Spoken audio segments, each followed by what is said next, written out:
Hello friends, आपके अपने YouTube channel the प्रसाद विद्या प्रेम पे आपका हार्दिक स्वागत है। आज हम करने वाले हैं सातवाहन वंश के समय धार्मिक दशा या धर्म की दशा कैसी थी, धार्मिक व्यवस्था कैसी थी, उसके बारे में अध्ययन करेंगे। हालांकि कुछ विलेखों से ज्ञात होता है कि जो सातवाहन काल के शासक थे वो भारत के ही मूल निवासी थे। कुछ अभिलेख या कुछ तथ्यों से इतिहासकार जानकारी प्राप्त करते हैं कि उन्होंने वैदिक धर्म को अपना लिया था या वैदिक थे। जैसे कि गौतमपुत्र सातकर्णी के को गौतम बल श्री की नासिक प्रशस्ति में अद्वितीय ब्राह्मण कहा गया, अगमनील्य कहा गया, तो उस हिसाब से कुछ अंदेशा लगाते हैं कि वो ब्राह्मण थे, तो उन्होंने ब्राह्मण धर्म को अपनाया, ब्राह्मण की सर्वोच्चता को अपना लिया। अब उसका हम विश्लेषण करेंगे कि उनका धर्म क्या था। हालांकि सातवाहन वंश के समय सबसे ज़्यादा विकास या सबसे ज़्यादा जो भूमिदान है वो बौद्ध धर्म को या बौद्ध भिक्षुओं को दी गई, सबसे ज़्यादा विकास बौद्ध धर्म का हुआ। लेकिन अब हम अध्ययन करेंगे कि सातवाहन समय के अंदर, सातवाहन वंश के समय धर्म की व्यवस्था कैसी थी। आइए अध्ययन करते हैं सातवाहन वंश की धार्मिक दशा।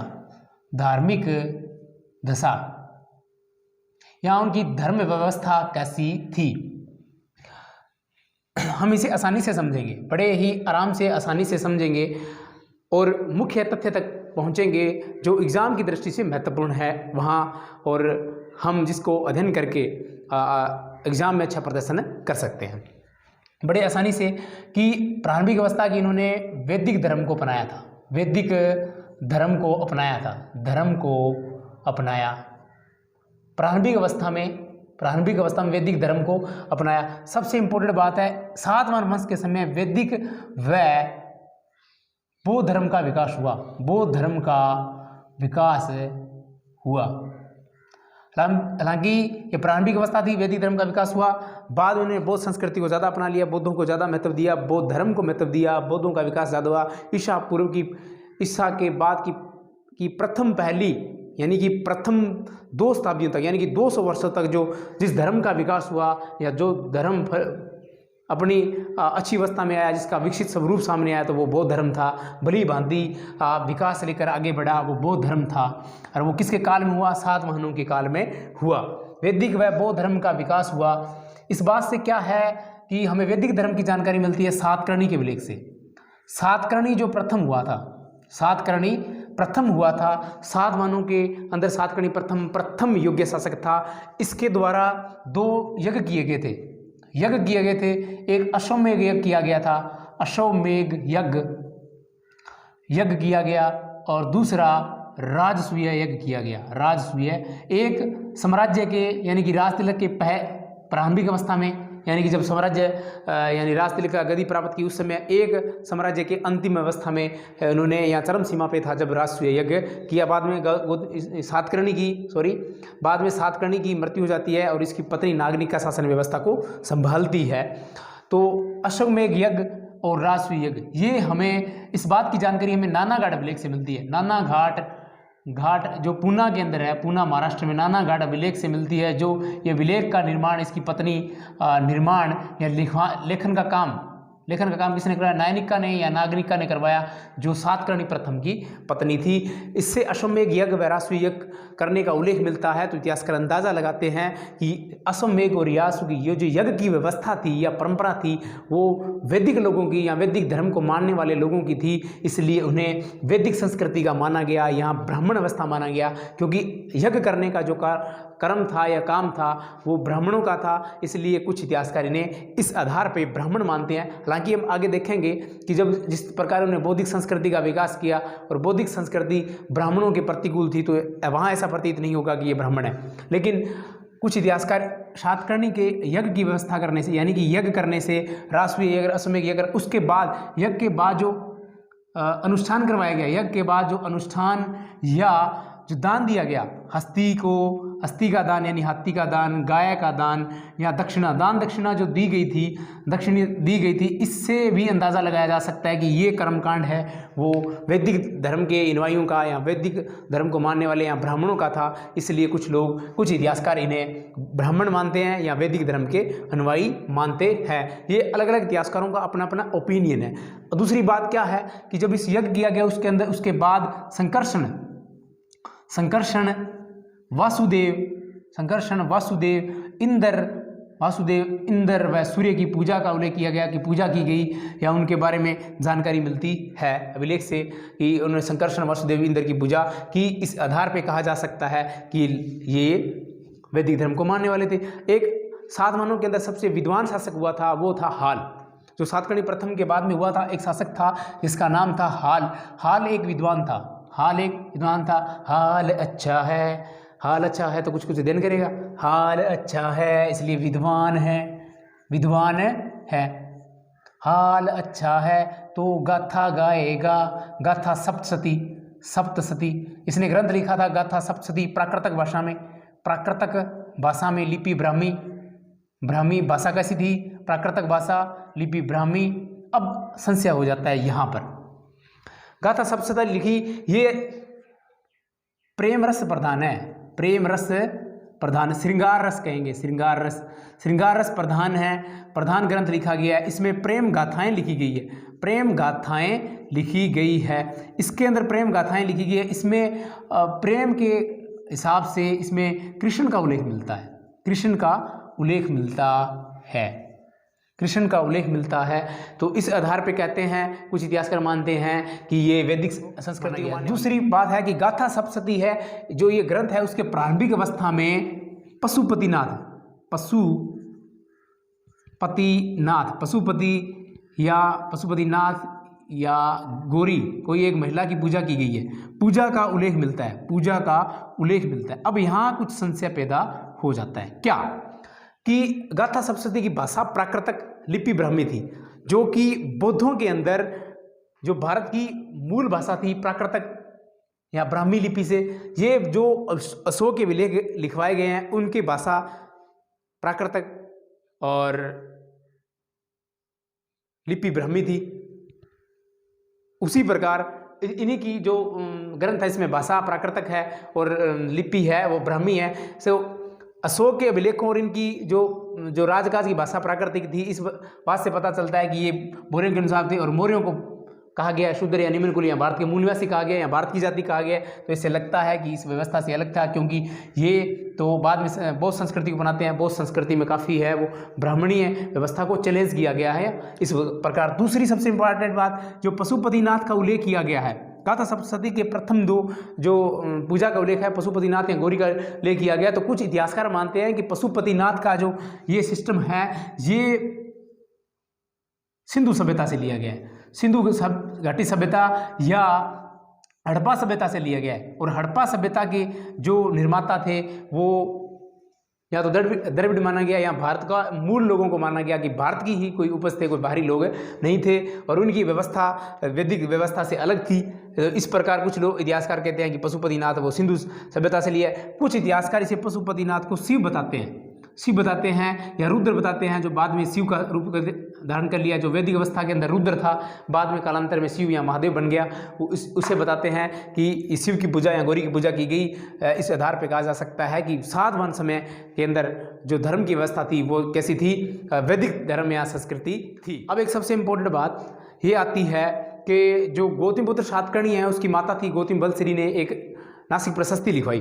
नासिक प्रशस्ति के अंदर जो गौतमीपुत्र सातकर्णी है उसे आगम निलय या अद्वितीय ब्राह्मण कहा गया है। आगम निलय यानी कि वेदों को ज्ञाता, वेदों का ज्ञाता या वेदों का अध्ययन करने वाला, और अद्वितीय ब्राह्मण जिसके समान कोई दूसरा ब्रह्मांड में ना हुआ हो। एक विचार ये है, एक ये है कि अद्वितीय ब्राह्मण के जिसके जैसा कोई दूसरा ब्राह्मण ना हुआ हो, ये अवस्थाएं हैं, उसका हम अध्ययन करेंगे कि गौतमीपुत्र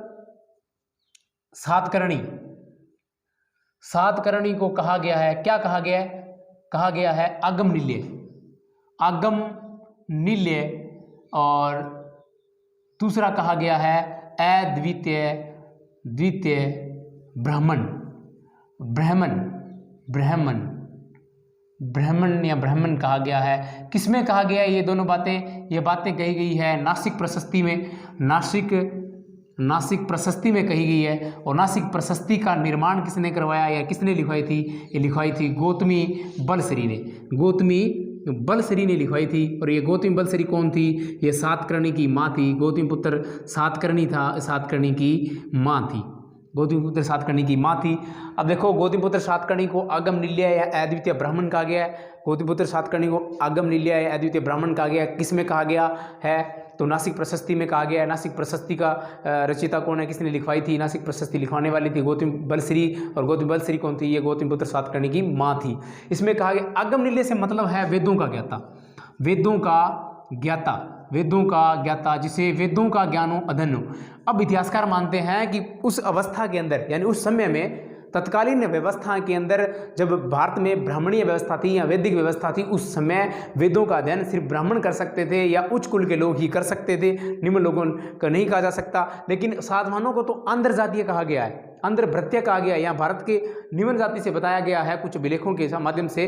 तो लगता है कि इन्हें वेदों का ज्ञान तो हो ही नहीं सकता था। अगर ये वेदों का ज्ञाता था तो ये कोई ब्राह्मण था। इस आधार पर कुछ बताते हैं कि ये ब्राह्मण थे, ब्राह्मण थे या वैदिक संस्कृति को मानने वाले थे। दूसरा अद्वितीय ब्राह्मण, कुछ इतिहासकार कहते हैं कि अद्वितीय ब्राह्मण से मतलब है जिसके समान कोई ब्रह्मांड में न हो, जिसके समान ब्रह्मांड में जिसके समान कोई दूसरा ना हो, कोई दूसरा ना हो या हुआ हो, ब्रह्मांड में ना हुआ हो, इसलिए उसे अद्वितीय ब्राह्मण कहा गया। कुछ इतिहासकार कहते हैं कि अद्वितीय ब्राह्मण से मतलब ऐसा ब्राह्मण जिसके समान कोई दूसरा ब्राह्मण नहीं हो। ये अलग अलग इतिहासकारों का अपना अपना ओपिनियन है, अपना अपना व्यू है। तो हम तथ्यों से तक पहुंचते हैं कि हो सकता है प्रारंभिक अवस्था में उन्होंने वैदिक संस्कृति को अपना लिया होगा, वैदिक धर्म का प्रचार प्रसार किया होगा। अब इसके बाद कुछ और आते हैं इनके अभिलेखों से। विष्णु पालित या शिवपालित नाम का उल्लेख होता है। शिवपालित नाम का उल्लेख होता है। कहीं सकंद का उल्लेख होता है। सकंद, जो शिव का पुत्र सकंद, यानी कि विष्णु पालित, शिव पालित और सकंद का उल्लेख होता है। इससे ऐसे लगता है कि ये वैदिक धर्म के थे या ब्राह्मण धर्म के थे, अनुयायी थे। इसलिए हम इसे कह सकते हैं कि ये ब्राह्मण धर्म के अनुयायी थे। लेकिन ये तो मान सकते हैं कि वेदों में विष्णु का उल्लेख है और शिव का उल्लेख ऋग्वेद के अंदर एक रुद्र के रूप में किया गया है। बाद में ये कालांतर में रुद्र से या उत्तरवेदी काल में या वेदों के बाद में ये शिव का रूप ले लिया, बाद में से महाशिव या महादेव वगैरह बना लिया गया। तो इस प्रकार ये जो इनके लेखों से ये ज्ञात होता है कि विष्णु पाले, शिव पाले, तो ऐसे लगता है कि ये वैदिक संस्कृति को मानने वाले थे या वैदिक धर्म के अनुयायी थे। अब सबसे बड़ी इंपॉर्टेंट बात ये है कि ये साधवान जो थे धर्म सहिष्णु थे। ये इसलिए कहा जा सकता है कि इन्होंने बौद्ध धर्म का प्रचार प्रसार किया। ये वैदिक धर्म से थे, यानी कि जो हम ये तथ्य किए हैं इसके आधार पे हम इसे साबित कर रहे हैं, इतिहासकारों ने भी किया है, हमने इसका अध्ययन कर रहे हैं कि शायद ये वैदिक धर्म से थे। लेकिन इन्होंने बौद्ध धर्म का विकास भी बहुत किया। बौद्ध धर्म के विकास के बारे में बहुत सी जानकारी हमें मिलती है, बहुत से अभिलेखों के अंदर जानकारियाँ मिलती है, बहुत ही तथ्य मिलते हैं, ऐसे वास्तविक तथ्य मिलते हैं जिससे हमें ज्ञात होता है कि ये बौद्ध धर्म के बहुत बड़े अनुयायी थे। तो कुछ इतिहासकार कहते हैं कि हो सकता है कि प्रारंभिक अवस्था में या शासन के प्रारंभिक अवस्था में उन्होंने वैदिक धर्म को अपना लिया हो, वैदिक संस्कृति को अपना लिया हो, लेकिन बाद के अंदर इन्होंने बौद्ध धर्म की व्यवस्था को अपना लिया हो। तो लेकिन कुल मिलाकर हम ये कह सकते हैं कि इनके अंदर धार्मिक संकीर्णता नहीं थी, ये लोग धर्म सहिष्णु थे। ये बौद्ध धर्म का विकास बहुत ज़्यादा किया था। ईसा की प्रथम दो शताब्दी, ये मैंने पहले भी बताया था। ईसा की प्रथम दो शताब्दी का मतलब है 200 साल। 200 साल तक बौद्ध धर्म का विकास हुआ। किस धर्म का? बौद्ध धर्म का विकास हुआ। बौद्ध धर्म भली भांति प्रफुल्लित हुआ या विकसित हुआ, बड़ी अपनी विकासशील अवस्था में था। सबसे ज़्यादा यानी अशोक महान के बाद या मौर्यों के बाद या अशोक महान के बाद यदि बौद्ध धर्म का किसी ने प्रचार प्रसार या विकास किया है तो वो 7 महान ही शासक थे जिन्होंने बौद्ध धर्म का विकास किया। अब इसके बारे में आगे क्या तथ्य हो सकते हैं, कौन सी जानकारी हम आगे करते हैं। ईसा की प्रथम 2 शताब्दियों के अंदर बौद्ध धर्म का विकास हुआ। यही ईसा की जो प्रथम 2 शताब्दियाँ थी, यही सातवाहनों के पुनरुत्थान का विकास काल था। सातवाहनों का पुनरुत्थान का विकास काल था। सातवाहनों का पुनरुत्थान या विकास का काल था। क्योंकि इस समय सातवाहनों का दक्षिण भारत की तरफ भारत की तरफ प्रचार प्रसार हुआ, क्योंकि उत्तरी भाग की तरफ या पश्चिमी उत्तरी भाग की तरफ शकों का प्रभाव जमने लग गया, तो इनका विकास दक्षिण की तरफ। पुलवामा के समय विशिष्टिपुत्र पुलवामा के समय दक्षिणी भारत में सातवाहनों का विकास क्रम जारी हुआ था। यक्षरी सातकर्णी के तरफ के बाद या उससे के समय दक्षिण भारत के अंदर काफ़ी विकास हुआ था। और ईसा की प्रथम 2 शताब्दी तक इनका पुनरुत्थान हुआ। प्रथम 2 सदी में इनका विकास दक्षिण भारत में हुआ। जैसे जैसे इनका विकास हुआ, बौद्ध धर्म का विकास हुआ, बुद्धिज्म का विकास भी हुआ, क्योंकि ये धर्म सहिष्णु थे। इन्होंने बौद्ध संस्कृति को या तो अपना लिया था या धर्म सहिष्णु की वजह से बौद्ध धर्म का विकास किया, और कालांतर के अंदर इनके अंदर बौद्ध धर्म की अवस्थाएं काफ़ी पनपी। इसके समय में कहते हैं कि शहरात्रों व सातवाहनों में, ये हमें जानकारी मिलती है, सातवाहनों व शहरात्रों में विहार बनाने की होड़ लगी। ये कहाँ कि जो पश्चिमी दक्कन प्रदेश था उस वहाँ सातवाहनों व शहरात्रों में होड़ सी लग गई थी विहार बनाने में, या बुद्धिज्म के विहार बनाने में, चैत्य बनाने में उनकी होड़ सी लगी थी, और एक तरह का प्रतिस्पर्धा हो गई थी कौन ज़्यादा बना रहा है। इस कारण वहाँ दक्कन में बहुत ज़्यादा बौद्ध धर्म का विकास हुआ। गुफाएं दक्कन की सातवाहनकालीन जो गुफाएं हैं, सातवाहनकालीन गुफाएं हैं, वो सारी की सारी कौन सी है? बौद्ध धर्म की है। सारी की सारी गुफाएं बौद्ध धर्म की है। एक इंपॉर्टेंट बात यह है कि दक्कन की सातवाहनकालीन जो गुफाएं हैं वो सारी बौद्ध धर्म की है, वहाँ कोई भी वैदिक धर्म की नहीं है। ये इंपॉर्टेंट बात है। इससे हमें जानकारी ये मिलती है कि शायद उन्होंने बाद में बौद्ध संस्कृति अपना लिया। और दूसरी एक इनकी बौद्ध संस्कृति से प्रमाण ये है कि जो शोक ने प्राकृतिक भाषा व ब्राह्मी लिपि का उपयोग किया, उन्होंने भी अपने लेखों में प्राकृतिक व ब्राह्मी लिपि का उपयोग किया है। इससे हमें जानकारी मिलती है कि इन्होंने बौद्ध धर्म को अपना लिया या उनकी संस्कृति को अपना लिया था। कारले महाराष्ट्र व नासिक भी महाराष्ट्र में, कारले व नासिक में अनेक गुहा विहारों का निर्माण हुआ। गुहा विहारों का चैत्यों का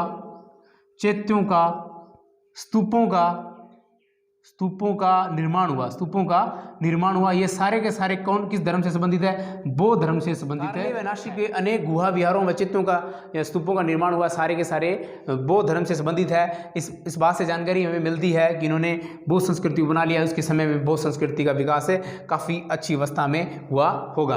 अब हम करते हैं कि इसके समय किनके समय? सातवाहनों के समय अमरावती नागार्जुनी कोंड और 3 नंबर है श्रीशैल। ये बौद्ध धर्म के बहुत बड़े केंद्र थे। बौद्ध धर्म के बहुत बड़े केंद्र थे। यानी कि अमरावती व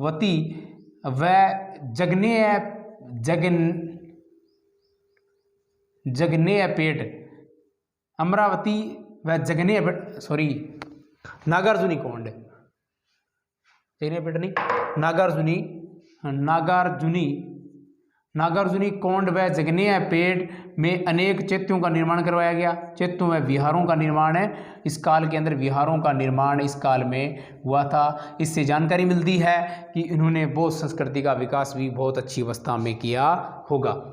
अब करते हैं आगे। सातवाहन काल के समय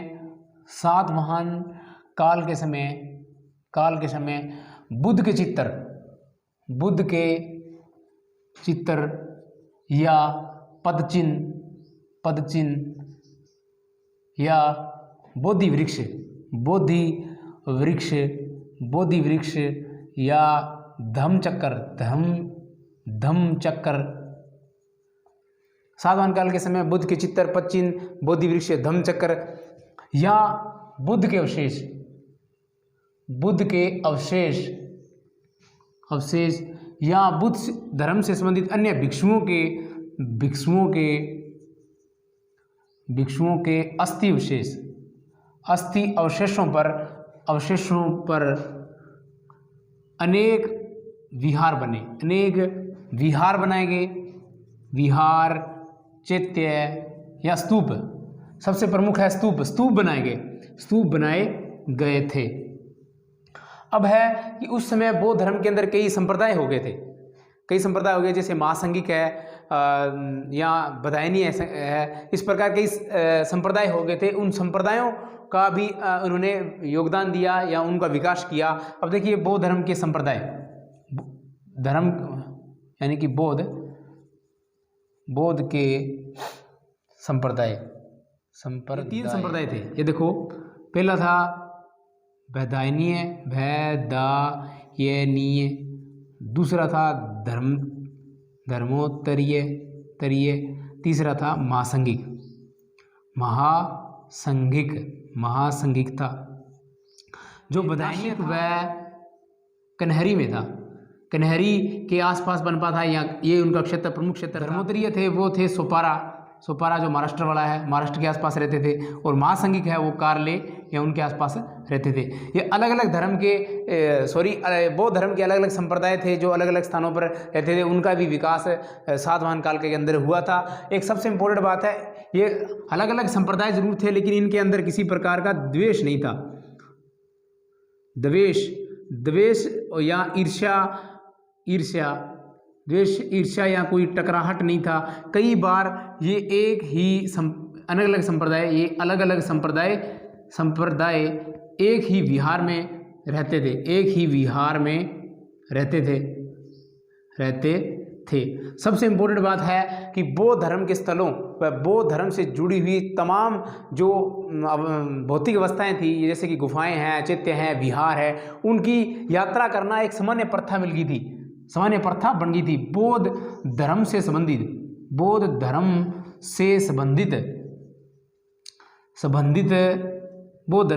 जो भी, जैसे मान लो विहार है, चैत्य है या स्तूप है या कोई भी स्थल, बौद्ध धर्म का कोई भी स्थल है, वो उस स्थलों की, उन चैत्यों की, उन विहारों की, उन स्तूपों की यात्रा करना सामान्य प्रथा बन चुकी थी। इस प्रकार ये हम इस तथ्य पे पहुंचते हैं कि सातवाहन काल के समय बौद्ध धर्म का विकास हुआ था। उन्होंने बौद्ध संस्कृति को अपनाया होगा, यहाँ धर्म सहिष्णु थे, इस वजह से बौद्ध धर्म का विकास हुआ था। और बौद्ध धर्म का जो विकास का काल है वो सातवाहन के जो प्रारंभिक ईसा पूर्व की प्रथम 2 शताब्दी है, उसमें बहुत ही अच्छे अवस्था के अंदर उनका विकास हुआ था। जैसे जैसे सातवाहनों का उत्कर्ष हुआ या दक्षिण भारत की तरफ उनका पुनरुत्थान हुआ, उसी प्रकार बुद्धिज्म का भी पुनरुत्थान हुआ। अशोक के समय जो हुआ था, यानी वो शुंग के साल में या पुष्यमित्र शुंग के समय वो कुछ निम्न अवस्था में चला गया था। वो सातवाहनों की शासनकाल के में काफ़ी अपनी प्रगति पे रहा और बुद्धिज्म ने बहुत अच्छा विकास किया।